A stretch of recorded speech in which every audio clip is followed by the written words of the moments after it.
Kitab Bughyatul Mustarsyidin itu yang dikarang oleh Abdurrahman Al-Masyhur kalau tidak salah, itu seorang habib dia, itu menyalahi atau yukhalifu qaulal jumhur fi ashabi Syafi'i. Tidak ada ashab Syafi'i yang berpendapat seperti itu. Bukan daripada Bani Alawi menikahi Syarifah sampai hari kiamat, ibadahnya ditolak Allah Subhanahu wa taala, terkecuali bisa mengembalikan keperawanan Syarifah tersebut. Bisa mengembalikan keperawanan Syarifah tersebut. Wa yushammu minhu raihatun min rawaihil jahiliyah. Ini kalau dikembangkan ini berbahaya, apalagi sampai diumumkan, sampai mempermasalahkan di hadapan orang banyak. Nanti kalau orang Indonesia mendengar itu, kemudian merasa, oh kalau begitu mereka menganggap itu rendah dan sebagainya. Nah, ini akan terjadi hal-hal yang tidak baik dalam kehidupan sosial, dalam kehidupan berbangsa, bertetangga dan sebagainya. Ada kesalahan orang dalam memahami kafa'ah dalam bab nikah. Kafa'ah dalam bab nikah, dalam mazhab Syafi'i itu ada hanya ketika terjadi perselisihan antara anak perempuan dengan ayahnya yang wali mujbir. Jadi begini, dalam mazhab Syafi'i itu ada yang disebut wali mujbir. Wali mujbir itu adalah ayah atau kakek yang dapat memaksakan anak perempuannya menikah. Nah, di dalam masalah ketika seorang ayah menikahkan anaknya tidak dalam keadaan satu kufu dengan cara memaksa ini, maka apabila perempuannya itu tidak mau, maka nikahnya ini tidak sah. Yang demikian itu hanya ketika terjadi perselisihan itu, tidak kemudian menjadi syartus sihah. Banyak orang yang salah kaprah kemudian menjadikan kafa'ah sebagai syartus sihah, syarat sahnya nikah. Jadi kafa'ah ini hanya sebagai syarat luzum, namanya syartul luzum, syarat terus atau tidaknya pernikahan.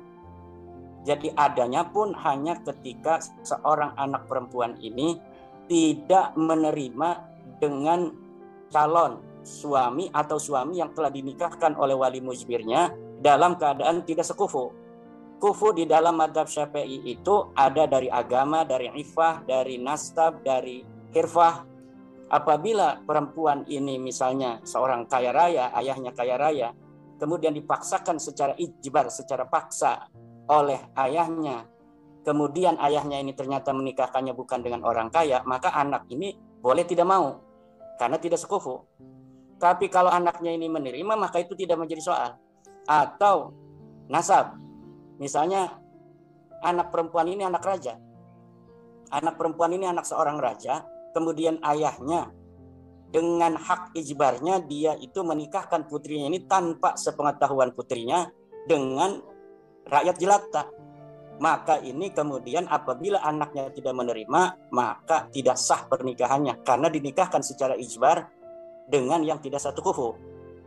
Nah, begitu pula seperti video atau yang disebutkan oleh Kang Riko tadi, bahwa ada video seorang habib yang mengatakan bahwa tidak sah seorang syarifah menikah dengan orang Indonesia karena tidak sekufu.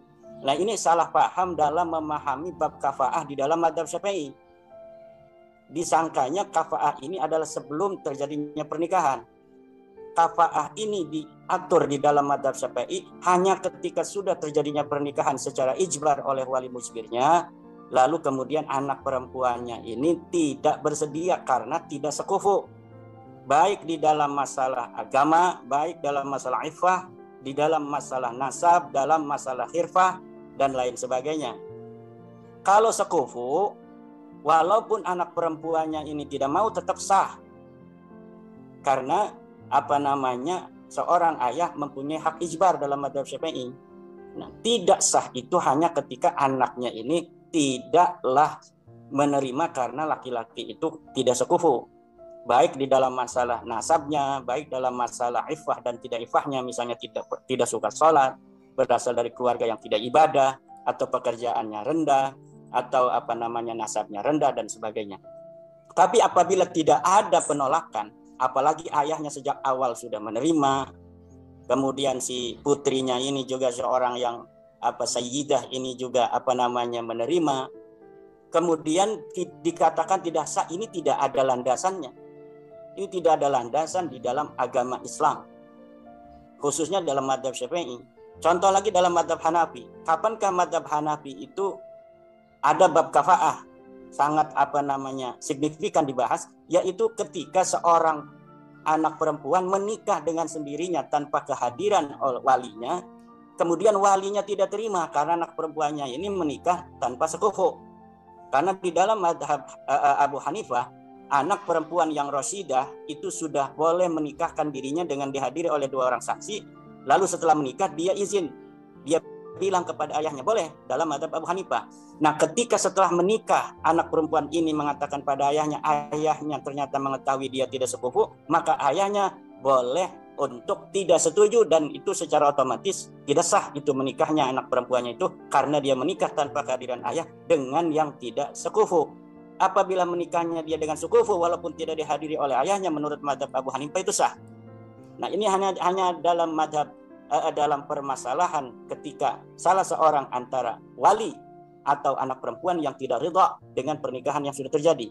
Yang dalam mazhab Syafi'i itu adalah ketika anak perempuannya tidak ridha dinikahkan secara ijbar dengan yang tidak sepupu, atau dalam mazhab Abu Hanifah adalah ketika anaknya telah menikah tanpa sepengetahuan ayahnya, kemudian ketika dia memberitahukan kepada ayahnya ternyata si laki-lakinya ini tidak sepupu, maka disitulah tidak sah, karena kafa'ah merupakan syartul luzum di dalam pernikahan mazhab Abu Hanifah dan mazhab Imam Asy-Syafi'i.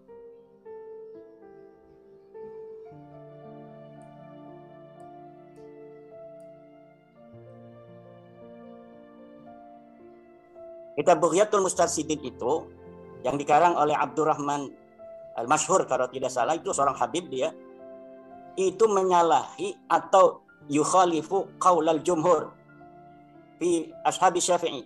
Tidak ada ashab Syafi'i yang berpendapat seperti itu.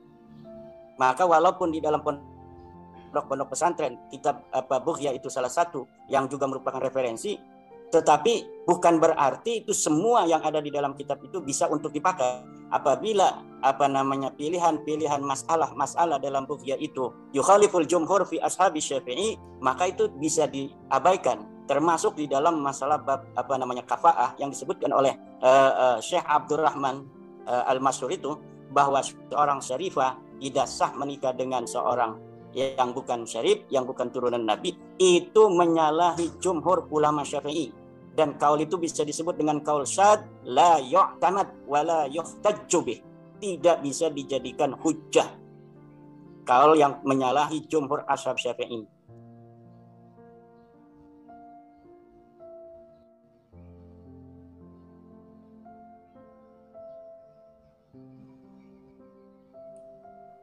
Masalah adab jangan dibawa-bawa dalam masalah hukum.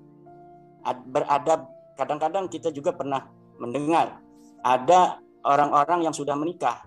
Jadi seorang syarif, seorang syarifah menikah dengan orang Indonesia, bapaknya sudah setuju, perempuannya ini setuju. Setelah menikah dipermasalahkan oleh habib-habib yang lain, berlandaskan pendapat dari Syekh Abdurrahman Al-Masyhur ini dalam kitab Bughya. Sedangkan kaul ini la yu'tamad. Kaul ini la yuhtajju bih, tidak bisa dijadikan hujjah. Karena apa? Karena yukhalifu jumhurul ashab fi madhhab Syafi'i. Dan apabila ini dikembangkan, bahkan ada yang katanya walaupun diundang ini tidak boleh datang, ya kan? Walaupun dia keluarga, kita tidak boleh datang karena ini terjadi itu aib. Seorang syarifah menikah dengan orang Indonesia yang bukan turunan daripada Rasulullah. Ini tidak ada di dalam ajaran agama Islam. Wa yushammu minhu raihatun min rawaihil jahiliyah. Ini kalau dikembangkan ini berbahaya, apalagi sampai diumumkan, sampai mempermasalahkan di hadapan orang banyak di media-media sosial. Ini akan terjadi harmonisan kehidupan sosial. Nanti kalau orang Indonesia mendengar itu, kemudian merasa oh kalau begitu mereka menganggap itu rendah dan sebagainya. Nah, ini akan terjadi hal-hal yang tidak baik dalam kehidupan sosial, dalam kehidupan berbangsa, bertetangga dan sebagainya. Nah, kalau umpamanya seorang syarif atau seorang habib itu ketika dia punya anak perempuan ada yang melamar, dirinya sendiri merasa bahwa tidak mau menerima, itu hak dia. Tidak ada masalah. Banyak juga orang-orang di Indonesia ini yang ada yang melamar tidak menerima karena dianggap tidak pas dalam beberapa hal. Tetapi ketika dia menerima, anaknya menerima, bapaknya menerima, keluarga terdekatnya menerima, orang lain tidak boleh mempermasalahkan. Apalagi satu kabilah mempermasalahkan itu. Nah, ini saya kira nanti tidak ada keharmonisan dalam kehidupan bersosial, dalam kehidupan bertetangga, karena orang lain nanti akan merasa direndahkan dengan pendapat-pendapat yang disampaikan itu. Kalau tidak menerima secara pribadi itu hak dia. Anaknya misalnya menolak, itu hak dia. Orang tuanya juga menolak, itu hak dia. Tetapi ketika sudah terjadi misalnya dipermasalahkan oleh orang lain karena merasa ini dia adalah orang yang berkasta rendah dan kemudian ini syarifah berkasta tinggi, ini lama-kelamaan akan terjadi gap sosial. Ini yang kita tidak inginkan, ya kan? Di dalam apalagi pendapat itu bertentangan dengan madhabnya sendiri, bertentangan dengan seluruh pendapat madhab Syafi'i, atau memang karena salah memahami. Misalnya dalam memahami ini harus ada izin dari seluruh habaib, karena memang di dalam ibarah madhab Syafi'i, kitab-kitab itu ada begini, bahwa harus mendapatkan dari izin dari al-auliya il-baqin al-mustawin, aulia wali-wali yang tersisa yang sama derajatnya. Nah, ini salah dipahami, mungkin seluruh dari keluarganya itu harus mendapatkan izin. Tidak. Ibarah itu hanya untuk misalnya ada 2 wali yang sama derajat. Seorang perempuan ini punya 2 kakak laki-laki. Itu namanya al-auliya al-mustawin al-baqin. Yang satu menikahkan, yang satu tidak tahu. Nah, ketika yang satu tidak tahu ini kemudian setelah pernikahan dia tahu, kemudian dia tidak setuju karena dia tidak sekufu, laki-laki yang dinikahkan oleh kakak laki-laki yang satu ini, maka disitulah dapat tidak sah. Tapi kalau yang menikahkan ini ayahnya sendiri, ayahnya itu ahaqqu biha, karena dia wali mujbir, maka tidak akan ada masalah di dalam masalah kafa'ah atau tidak kafa'ah.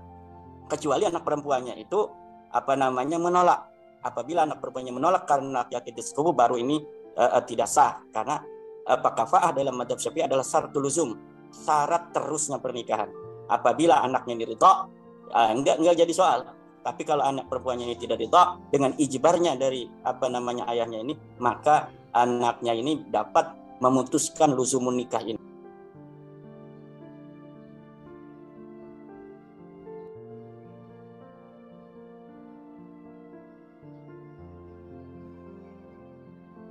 Baiklah, saya tidak bosan-bosan untuk kembali mengambil ayat Al-Qur'an. Allah Subhanahu wa taala ya dalam Al-Qur'an mengatakan, inna akramakum indallahi atqakum. Innal ladzina amanu wa 'amilus salihati ulaika hum khairul bariyah. Segala pemahaman yang bertentangan 2 ayat ini maka ditolak.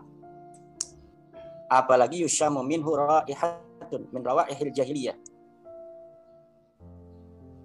Nanti akan terjadi ketimpangan sosial, tidak saling harga menghargai, tidak saling hormat menghormati.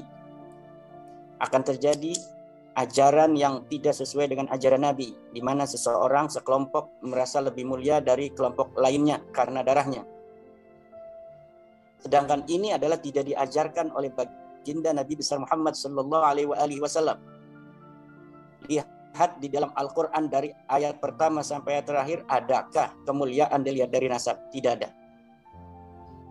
Hadis-hadis Nabi dari berbagai macam kitab-kitab hadis, lihat apakah ada kemuliaan yang diajarkan oleh ajaran universalisme Islam itu, bahwa kemuliaan itu berlandaskan garis keturunan nasab. Tidak ada. Al-Quran di berbagai macam ayat mengatakan bahwa kemuliaan itu berdasarkan iman, berdasarkan takwa, ketinggian derajat berdasarkan ilmu. Amal saleh itu yang akan menjadikan seseorang menjadi khairul bariyah. Setiap ajaran dan pemahaman yang berbeda dengan itu maka ditolak dan mardud dari ajaran Islam. Dan inilah ajaran baginda Nabi besar Muhammad sallallahu alaihi wasallam, ajaran Islam. Di Jawa dulu juga begitu. Orang-orang turunan raja tidak mau menikahkan anak-anak perempuannya dengan laki-laki dari rakyat jelata. Di Banten juga sama. Orang-orang Banten merasa keturunan Rasul, turunan raja, tidak mau menikahkan putrinya dengan keturunan biasa. Ini sudah dihapus oleh ajaran Islam bahwa derajat manusia di depan Allah Subhanahu wa taala adalah sama. Yang membedakan adalah takwanya. Yang membedakan adalah amal salihnya. Siapa orang yang mau bekerja keras untuk mendapatkan ilmu, maka dia tinggi derajatnya. Yarfa'illahu alladhina amanu minkum waladina utul ilma darajat. Siapa orang yang mau lebih bertakwa dari yang lainnya, maka dialah yang lebih mulia dari yang lainnya. Inilah ajaran Islam.